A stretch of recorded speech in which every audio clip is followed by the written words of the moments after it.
أعوذ بالله من الشيطان الرجيم. بسم الله الرحمن الرحيم.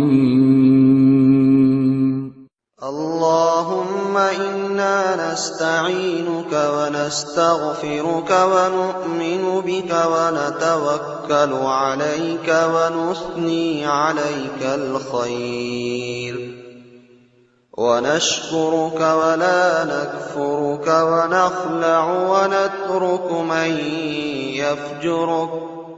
اللهم إياك نعبد ولك نصلي ونسجد وإليك نسعى ونحفد ونرجو رحمتك ونخشى عذابك، إن عذابك بالكفار ملحق.